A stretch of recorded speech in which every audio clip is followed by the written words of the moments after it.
જય સ્વામિનારાયણ. કેમ છો બધા? મજામાં છો? રીતે બેસો. આ મારી દીકરીની વેધર કેટલી પ્રકાર વરસાદ આવે છે તે વાવણી ના કરવાના હોય.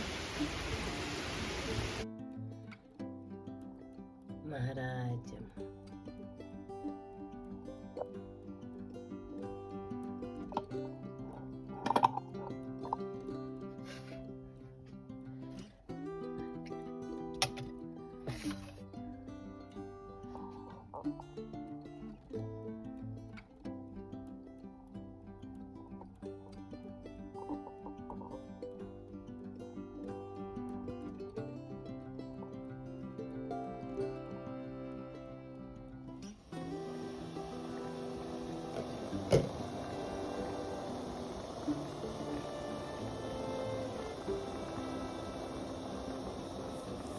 જય સ્વામિનારાયણ.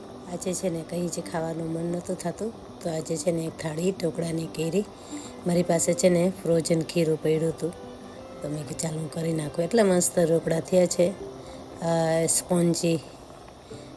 પ્લીઝ તમે લોકો પણ બનાવજો.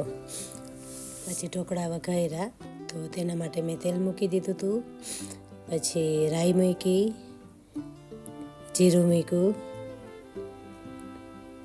તલ મૂક્યા,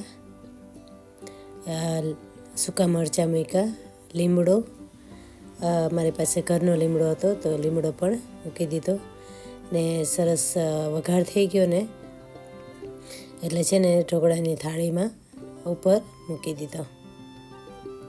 આ વઘાર છે ને એ મૂકી દીધો ઉપર થાળીમાં ને થોડી વાર રહીને પછી કટિંગ કરી લેવાય, કે પહેલાં કટિંગ કરવા જાવ ને તો તમારા ઢોકળા છે ને એ છે ને ઠંડા ના થયા હોય ને તો સરખી રીતે એના શું કહેવાય કટિંગ ના થાય, એટલા માટે છે ને એવી રીતે કરી લેવા જોઈએ.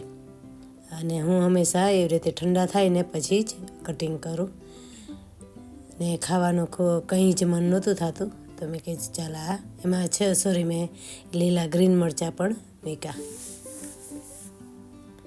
જો મારો વઘાર થઈ ગયો છે ઢોકળાનો, ને હવે છે ને હું થોડી વાર રહી પછી કટિંગ કરીશ.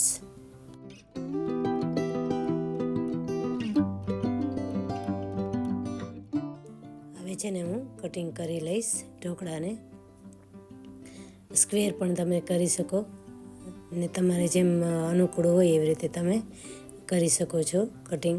ને આની સાથે ચાય પણ મેં બનાવી હતી, તો ચાય પણ બની ગઈ હતી ને મેં કે ચાલ આજે તબિયત સારી નહોતી ને તો સોરી વિડીયો નથી આવતા તો મને માફ કરજો.